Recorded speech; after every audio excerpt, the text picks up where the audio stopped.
Hello guys, welcome to the Pivot Point podcast. My name is Shekina Kigame and thank you so much for watching this episode.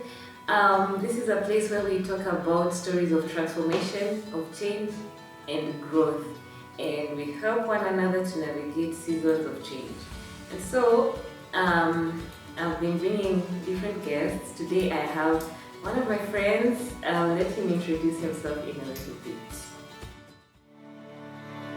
Welcome to the Pivot Point podcast, a place where you can find inspiration for transformation. Okay, so welcome. This is the Pivot Point podcast. I have my friend Dennoski joining us today. Welcome. Thank you for joining us. Thank you so much, Shekina. It's a privilege to be here. Asante sana. Okay. And you're doing good. I'm happy. Thank you. Me, I know nakuitanga Dennoski, but now I don't know if those are your official names. Yes, my official names are Dennis Gicheru, Gicheru. But growing up, actually, my nickname was Ambessa. Ambessa, that was my nickname. Because Gicheru is a name from a certain region in this country. But when you look at my face, inakani kama sio hiyo region. So going to school, I had a nickname, and my nickname was Ambessa because my friends thought that this Ambessa now inafanana na hii sura yangu, but not Gicheru. So that was my nickname growing up. But later on in life, I discovered that I had a talent. I was a spoken word artist, and then that is when I got the name Dennoski. So that was like your stage name? Yeah, that was my stage name. Actually, it wasn't Dennoski. It was Dennoski. And you know, with spoken words, with names. But again, the MC of that particular event, akuona wa yalionanikani I. So he called me Dennoski. That is when, that is how Dennoski started. And yes, that's my name. Yeah. So I know you're many things. Okay, let's start with who you are as a person. You're one of the most genuine, one of the most genuine people I've met. So you're real, and you're also event planner, you're an entrepreneur, you're a spoken word artist. Do you cover when you sing you can tell us more about yourself. Singa nilijaribu kuimba, but wakaniambia sauti yangu iko kwa keyboard. So that is why I had to try other things, and I became a spoken word artist, because when you're a spoken word artist, it is more or less, hii ni kuongea, it's not like now you're singing. Now you can use the lyrics that you're supposed rather meant to sing, you can now speak them. Yes, I was a spoken word artist. I did a lot of things growing up and trying to find myself before I became an adult. And when I became an adult, I decided to focus on one thing, you know.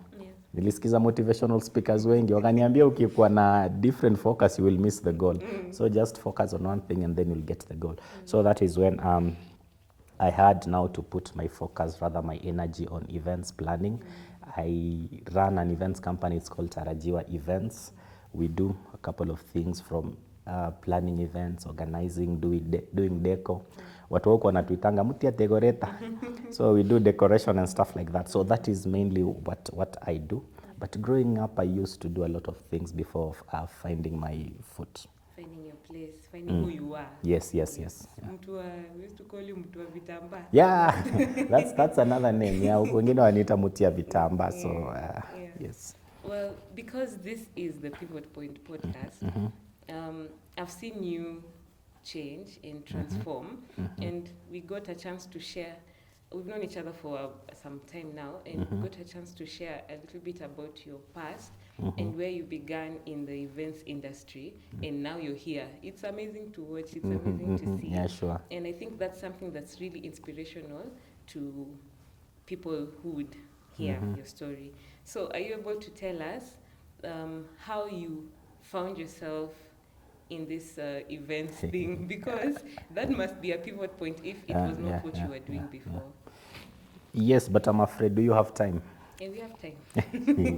Time we have. Because I think I can't say it is a matter of chance, but I think it is a purpose. Somebody said that that work is something, rather job is something that you're trained to do. But now work is your purpose. So for me, I consider this being a purpose, because at first I wasn't trained to do this. I came into this industry with zero experience on the same, so I had to actually learn on the job. And it was really interesting, because at first on Sunday I was speaking in my church, pale kwa youth church, and I was speaking about focus, hope, and faith. And for me, I used to do other things, as I mentioned earlier. Nilikuwa nauza manguo. I used to thrift clothes, but ni kama sikuwa napenda what I was doing. So whenever we had a group, rather, you know how we do it in church, for example, in youth meetings, they will ask you, what do you do? Hey, I'm Sheikh, I'm running a podcast, this. So when it came, ilifika time yangu ya kusema unafanya nini, at that time kuuza nguo ilikuwa inaitwa kunyaka. So kunyaka was not that very interesting word to say, or rather. So I said, I'm an event planner. And in that particular meeting, ilikuwa youth hapo hivyo in St. Matthews.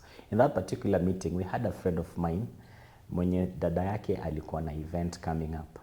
So immediately after the meeting, that friend approached me and said, umesema you are an event planner. See, we can engage you for some service. What's the name of your company? Hey, nikajua hapa nimeshikwa.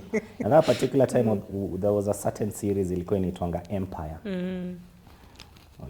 My favorite actor kwa hiyo Empire alikuwa anaitwa Taraji P. Hudson. So that name had stuck in my mind for several times, because I used to admire that actor. So nikamwambia Taraji. Then that person akasikia Tarajiwa. You get. So he mentioned Tarajiwa. Where's your office? Blah, blah, blah. I didn't have an office at the moment, but I told this first person, we can plan for a meeting.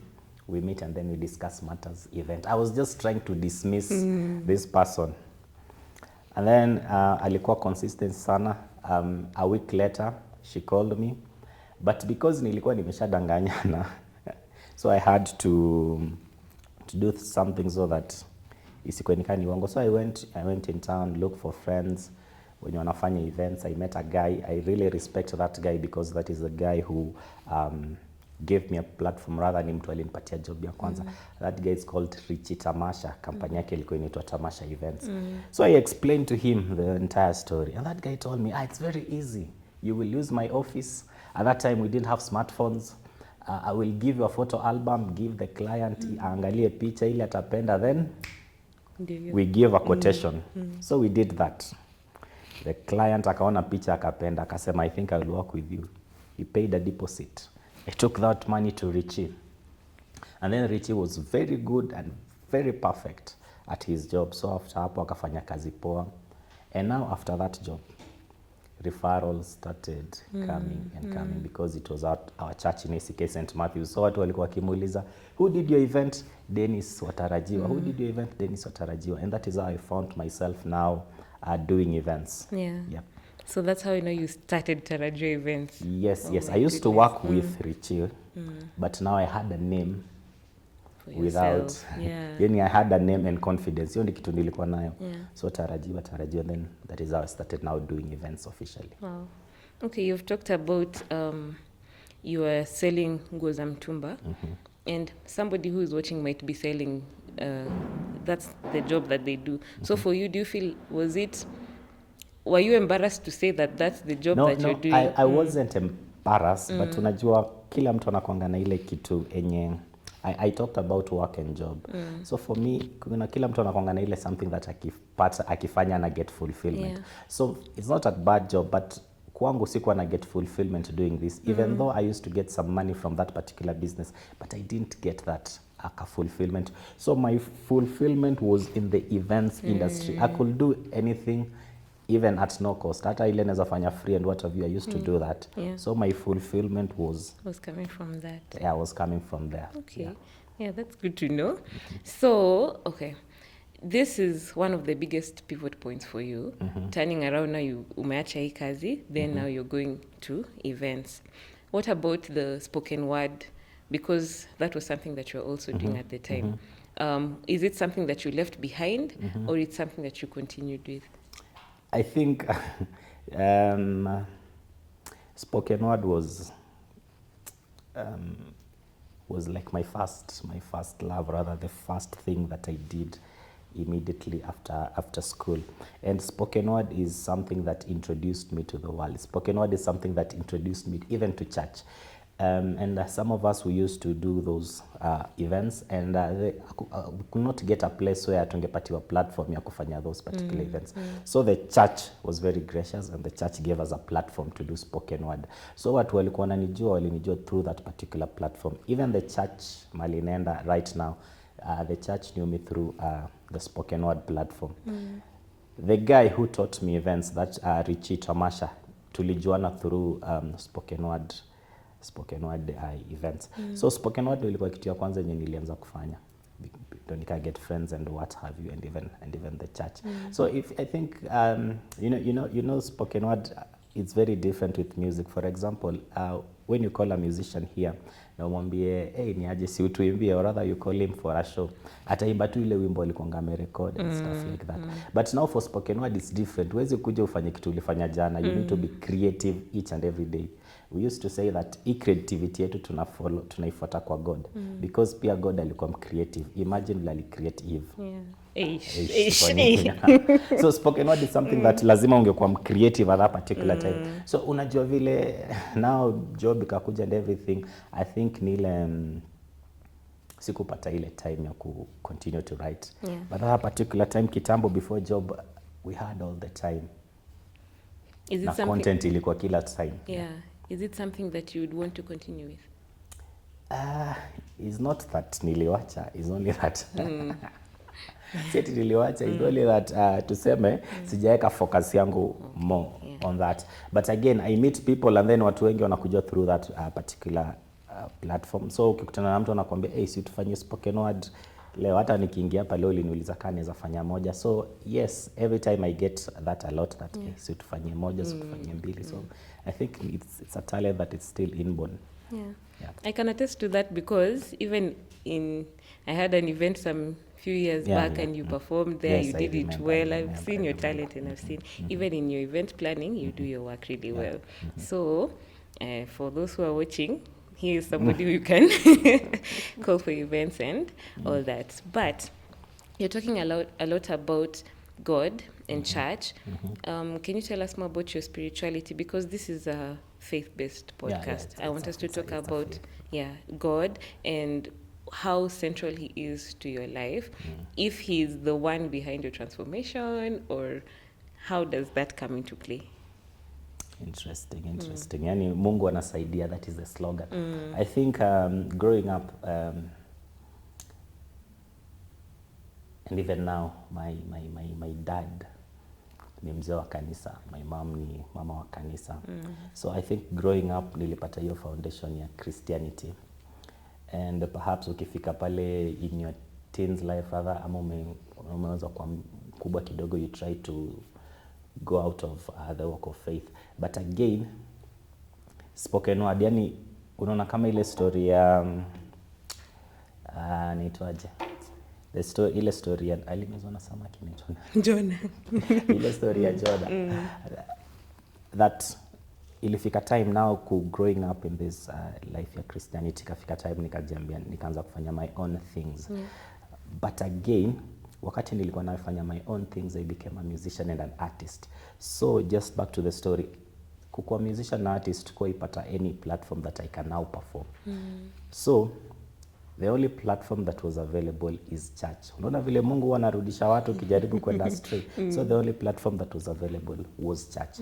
And now when I started performing, or rather doing spoken word in church, now the church saw that talent.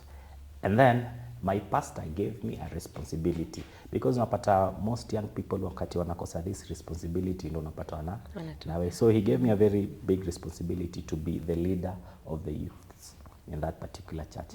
So I was responsible, na pia ninge have to keep the faith and to walk this journey because of the people that I used to represent. So many a times I used to struggle, rather fight with this idea of Christianity and what have you. Nilikuwa nataka niishi maisha yangu na vile inako.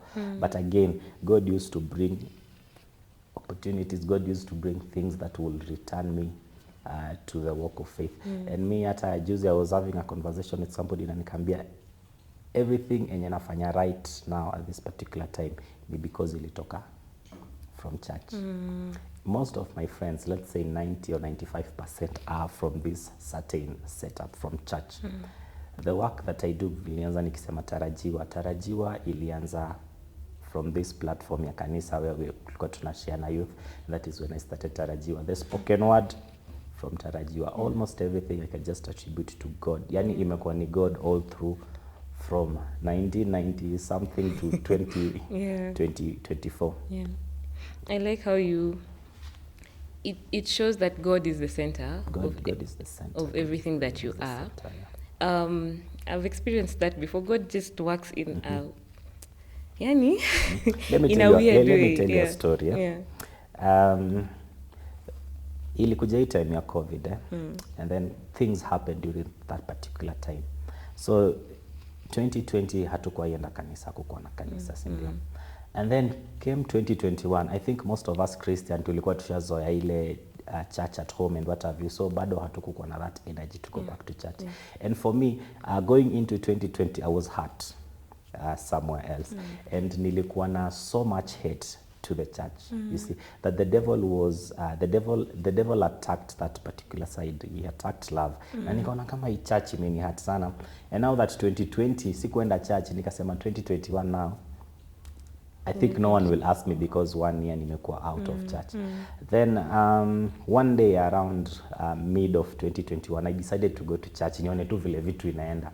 So hiyo siku nilifika church nikapata that hiyo siku kuna election ya kuchagua youth chairperson wa hiyo kanisa. That same day. So in our church they do things differently. Though one, you need to nominate someone and then the church will vote. So I was nominated. And that it was my first time in church after almost 30 months. So I was nominated, 3 of us. Then they said, now we can vote for the chairman. Inua mkono. Nikavotiwa tena kama chairman. So the pastor who was in charge akaangalia hivi alafu akakuwa mjanja kidogo akasema, now Dennis hajakuwa kanisa for a very long time. Now let's do this after prayer and consultation. We will now appoint the chairperson. So ikaisha hivyo. Now the 3 of us tukapelekwa kwa panel.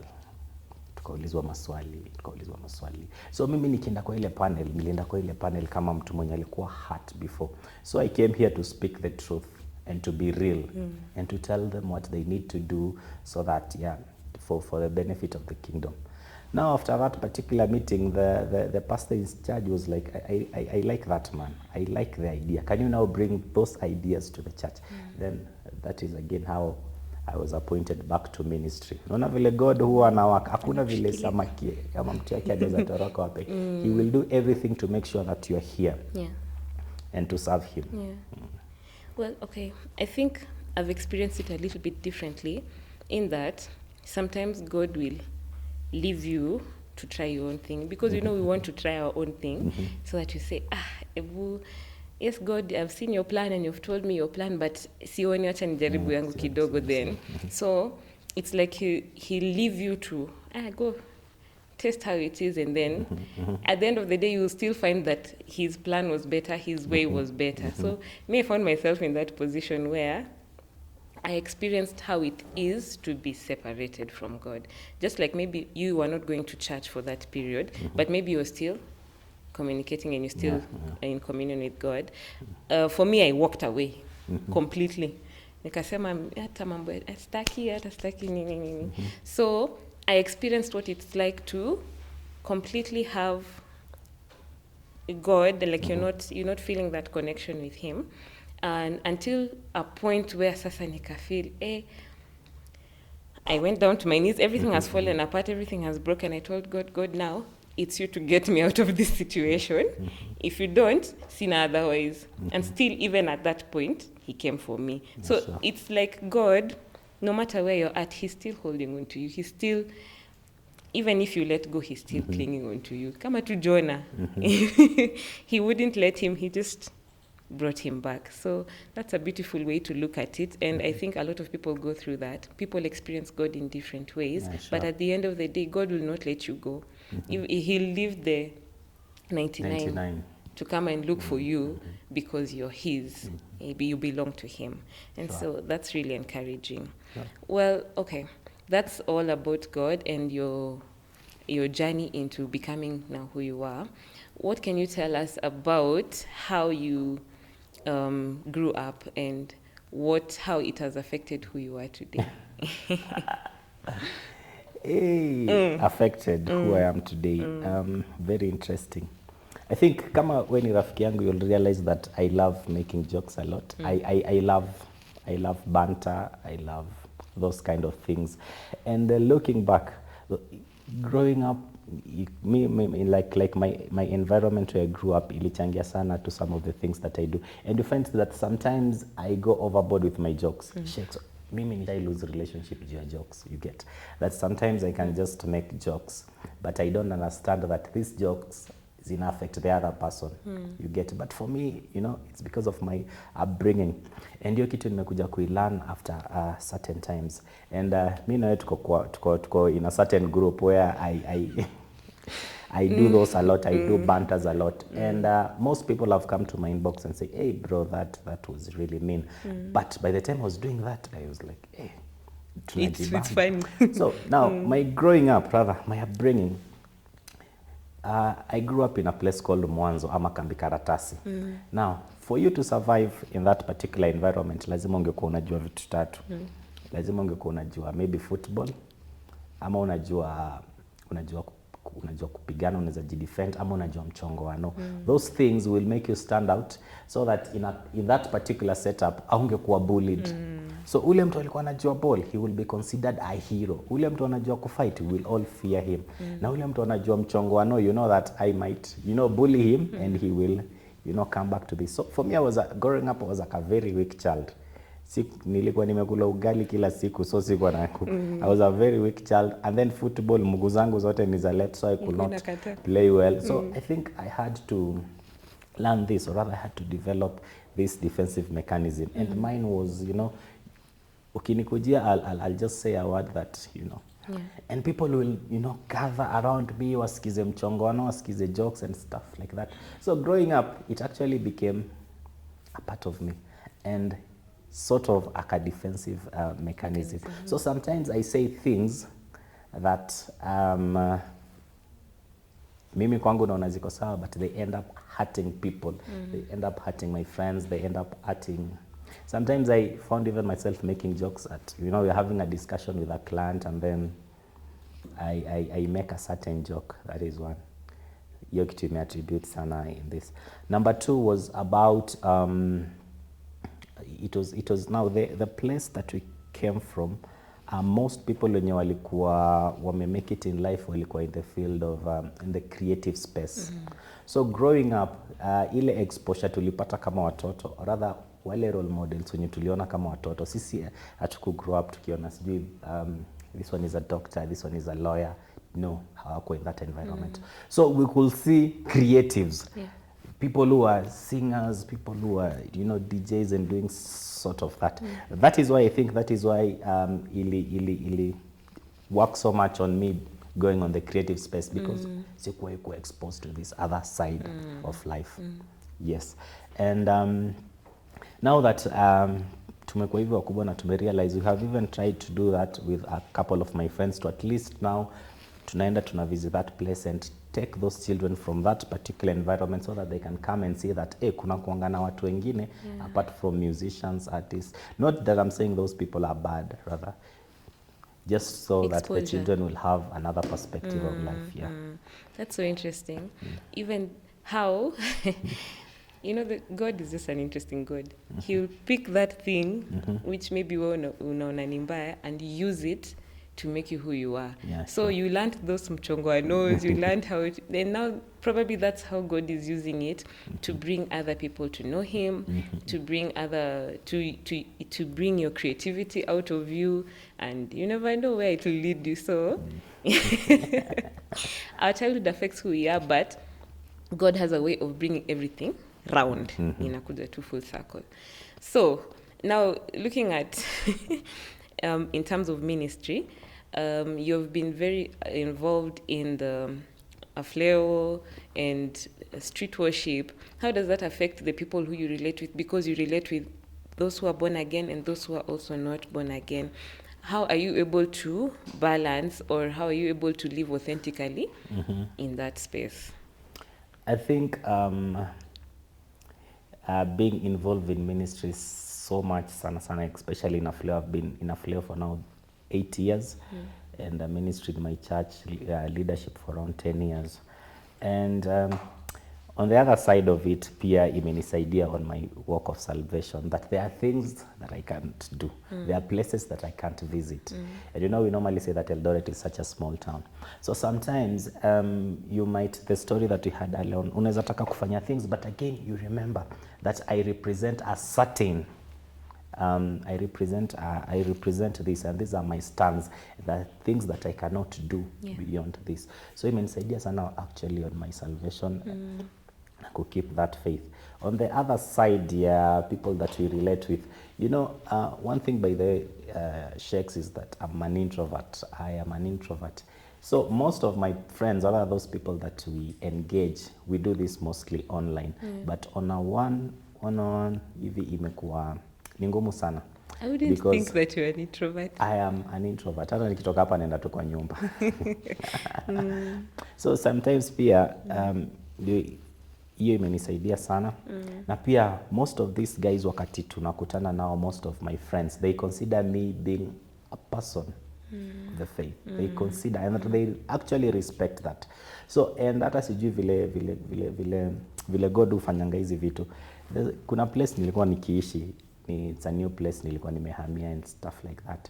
Nikitoka tu asubuhi nikienda, hata kama nimevaa jeans na shati, some kids around playing just call you pastor. Pastor tena hii imetoka wapi? So inakusaidia pia to keep your faith. And how I relate with my friends is that we respect each other. When I respect faith yangu, I respect mambo yao. Sometimes we talk about the gospel, sometimes we talk, because kuna mwimbaji akisema wanajua ni kulenga tu. Everyone knows about this gospel. So we have such engagement most of the times when we meet. And every time nimekwambia that we rarely meet, but ile time tuna meet, wana ku-engage at a perspective of rather, wana ku-engage. Yeah.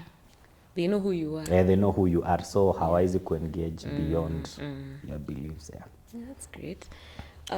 But mostly kitu sasa, mostly what they do is they try to mock you, or rather they try to make you feel bad about your faith. They will try to compare, like unajua vitu zina happen kwa nchi yetu, they will try to compare. Unaona hawa, they claim to this faith na wanafanya wrong things, so they will try to do that. Is it difficult, or when they mock you or when they talk about your faith like that, are you prepared to talk about it to answer? So sometimes the best thing to do is not to reply to them. You just listen and laugh and try to share some few wisdom here and there. Unatry kuambia ni hivyo but iko hivi na hivi unajua. But salvation is kitu ya mtu mmoja, it's a personal thing. You can't try to sema jua wanafanya hii pia uko hivi. So sometime back I saw you had written some, usiniulize ni wapi. You were praying to God. Nilikuwa nimeandika mahali. Ulikuwa umeandika mahali, you were praying to God for your own tents, for your business.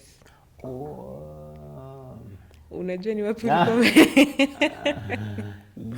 You were praying to God for your own tents, for your business. And I had several things written in that particular whatever. And I saw that, and it really impressed me. So, looking at how your life has unfolded, I'm thinking back to that, what you had written, and seeing how God has actually brought it about. So would you say that your growth, because now let's talk business. Business, there's a lot of things you can do to grow, and in entrepreneurship, it's not an easy space to be in. Would you say that God is the one who has brought it about? And apart from that, what else have you done so that you can transform your life and grow? Yeah, that was interesting. there's someone said that that we celebrate zile vitu tumekuwa tukiziomba God atupatie, we celebrate them at very funny places. And after umesema hivyo, imenihit sana. Maybe to our viewers, I had written, was it a quotation or what? It was an invoice to God of the things that I will want before a certain time. And yani, vitu mingi nikiangalia back to that list that God amekuwa able kuzifulfill. But again, I'll say that Bible inasema that it is very impossible to please God without faith. And me growing up, one thing enye my dad alitufundisha sana, it was about faith. I remember I've shared this story several times that our first television set, TV yetu ya kwanza Great Wall Black and White, 2002 tulipata through faith. That my dad used to come home every day akitoka job anatuambia that on this particular day tunaenda kukuwa na TV, like 3 months to that day, every day. And to a point that tukitoka kwenda kwa majirani kuona TV alikuwa anakuja na anatuchapa sana, so that we should keep the faith and have that in mind. Hatukuwa tunajua, little did we know that my dad was intending to win that TV kwa ile nini ya church, na ile time ya church wanakuanga na harambee, alafu you buy those 2 tickets and anasema haya, number 23 kuku ni yako, number 15 baiskeli ni yako. So wakati ilifika kwa the grand prize which was a TV, I saw my dad amesimama na akaenda, and we won that TV. And it was, for us, it was a process and a journey. And that is a story, something that every time I want something, nakumbuka that it is very impossible to please God without faith. But again, you have to put in the work, you have to put in the effort, and you have to, action. Action ni kitu important sana. So what I can say that I had this in mind. I wrote down all the things. Vile God alikuja akaambia Habakkuk, put down it on paper. So niliandika hizi vitu down on paper. But again, siku go back now to my room, nikalala na nikasema, si nimesha deliver to God, he is going to provide. But every time I had to, to work, to do what. You remember ile ya gari nilikuwa nimeandika that I will want a cupboard this time. So after I've done that, hii gari ndapata aje? You get, I have to save for this, I have to look for ile nataka, ile kitu nataka, na ile itanisaidia. So I had to put in the work. And again, God was the center of all this. I had to pray and have faith in him that I'm going to get this particular thing. And let me just give a testimony that even when I bought that car, hiyo gari nilibuy na sikuwa nimeiona. Hata sikuwa nimeijua. My friend just told me that there's a car I'm selling. Then huyo rafiki yangu ni mtu ni wale watu wako great kwa watu. Najaribu kumwambia si unitumie hata picha, niambia wewe tafuta pesa. So the day that I bought that car, when I got the money and nilimtumia do hivi na sikuwa nimeiona. I saw it the first time wakati nilikuwa na drive coming to Eldoret after nimepick. Anaocha najua alinitesa. But again, effort na pia faith ni kitu important sana. You do the work, you have to put in the work. You have to put in the work. Yeah, because I think a lot of people either put in all the work without faith, or you have faith and you do nothing. But faith and works go together. Yeah, they go together. Yeah, they go together. Thank you for sharing. And that. Also just to understand the dynamics and of how business goes. Yeah, how business goes. Yeah. Naona ile story ya Christ vile alienda kuambia Peter. Wakati alipata Peter akitengeneza the nets, it was during the day. Yesu akaambia Peter, see we go and get the fish. Peter akamwambia, Peter tried to argue with Jesus akitumia logic. Sasa ni mchana, tuwezi enda kuvua samaki, tumeshinda huko hivyo siku mzima nini and stuff like that.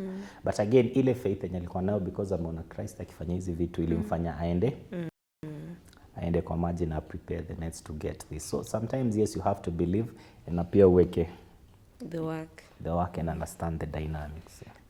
I think discipline appear kuwa consistent. Like, and also passion. Somebody said that that passion can make you admire foolish things. There's a certain lady online, kazi yake tu anachukua simu alafu ana whistle. My name is Priscilla Waimani, and this certain person akona many followers. Mwingine anaitwa Nduruman, asha tu simu, ana scream, and they get endorsements, they get followers, you know. It's because of passion. You can do just one thing. Now passion moja hatari, and people will admire that foolishness. So for me it's passion. Nikipatiwa kazi nifanye, I have now to put my best. You do your best. I have to put my best. Hata kama ni kupiga nduru itao, ndapiga tu nduru. And also be prepared for that particular task. That let me give you, Uli mention a Fleo. I was with your director at a Fleo for like 7-6 years. And every time we used to during a Fleo, we used to look for MCs. Tutatafuta nani at MC this year? I will propose names. I will even propose names of people that I really admire in what they do. But for me, I will sit behind there and watch them doing that. I had that passion. I wanted to stand on that pulpit. I wanted to stand on that platform and say, ladies and gentlemen, welcome to a Fleo 2022.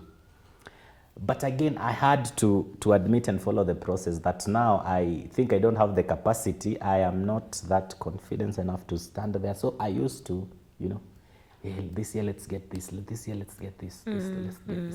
So it came a time that we wanted someone to do it, and then that someone was not available, and the chair was like, nah, si wewe na wewe mnaweza fanya. And then I was given a chance to do that. So when I took that microphone, I told myself, this is something that I've been admiring to do for a very long time. I remember many years ago, we used to have an event at Deliverance, ilikuwa inaitwa the Storm Conference. And kulikuwanga na MC anaitwa Jonte. Nilikuwa napenda huyo mtu. So I could go watch him do that. And then ningemwangalia and say, one day I want to stand here. Now a time came. Now hii time vile imekuja, nilikuwa prepare for a very long time. Nilikuwa nimeona how watu previous wamekuwa wakifanya, even the lady that we MC with that particular day, nimekuwa nikiona vile alikuwa amefanya. So it was easier for me, and people will really love and admire that guy has done an excellent job. So number one, passion is key. Hapa kitu unafanya, everything that you have, just for me I will say passion and consistency. Doing one thing every day, kila siku, Monday to Monday. Watu watakuona ni kama in discipline. Huyu mjamaa anafanya kitu ya maana sana, lakini unaweza pata hata wewe at the back of your head haujui, you're just guessing, but because you're doing it each and every day, people will even believe. But it's also important to learn your craft. Like you need to know what it is that you do so that you can be able to do it well, isn't it? Yeah, sure. So that you can deliver excellent. Excellent is something that you cannot ignore. Ukiambiwa ufanye kitu na unaona uko ready, pia na tu leo siko ready. Nikuje for example hosting this podcast and I'm not ready. Naweza sema I am not ready because na feel ni kama I will not give your best. The best. Okay. So what would you like to tell those who would watch or listen to us about, and they want to transform, they want to change their lives? Maybe either they're somewhere where they don't want to be, or they want to grow and become better. What is the best advice that you can give them? The best advice is the devil will always attack three things in life. He will attack hope, he will attack faith, and he will attack love. Once the devil succeed to attack those three things, atakuacha at a place of yani hawezi. Kuna story ya Job. We all know about Job. Job was this very successful person. Alikuwa ule mtu wenye everyone used to look up to him. Alafu ikafika point that alikuwa amepoteza easy everything. And when everybody had gathered around Job wasikizi atasema nini, Job gave him gave people one hope that I know that my Redeemer lives. Hiyo ni kitu important, that at the end of the day I know that my Redeemer lives, and nothing will come just to attack my hope. Perhaps most of us, especially young people, we have unrealistic expectation, na hizo zinafanya that we lose hope in life. For example, that unafikiria that yani, nitumie example gani? Examples zimepotea kwa kitu. For example, mimi nilikuwa najua by the time I'm 23 I will be rich, driving, just like you know you'll make it. Those are the expectations. You want to live a life that you've not worked for. Mimi nilikuwa najua nikiwa 29 nitakuwa nimefanya harusi, nitakuwa na bibi na watoto. Kwanza now that nafanya events, nilikuanga nikilala hivi naona setup ya deco ya event yangu. naona kina Sam na Mnaba pale na madrone wanachukua wedding yangu. But miaka imepita zaidi ya 20 na ngapi, and every time you can lose hope, especially when you and I've seen to a point that even people stop going to church. Unapata to a point that people stop even believing in God because they had expectation that at this particular time I am going to receive this. Alafu unafika hapo mambo sasa ndio inakuwa yani they from better, from worse to worse. So the devil will always try to attack those things. He will attract your faith because anajua once huyu msee nimekata faith yake. Unajua faith is what? Substance of things hoped for. Yes, other things that are not seen. Wakati ameitaki hivyo, wewe unafikiria ina unaona upati, you will succeed. Wakati ameatakia hope, wakati ameatakia love, inakuwa hivyo. So me, I will say that to every person watching this, just have faith, hope, and love. Wow. What can I even add to that? The Bible says, now these three things remain. Faith, hope, and love. And the greatest is hizo zitabaki. The greatest is love. So thank you so much for joining us. I think that is something that can really inspire people who are watching or listening to know that, I mean, anyone can transform. Anyone can change their lives. If you put faith in God and then you do the work, it will come to pass. Yeah, sure. So thank you for joining us. Thank you for taking your time. And God bless you, kabisa. Karibu sana and all the best. Thank you.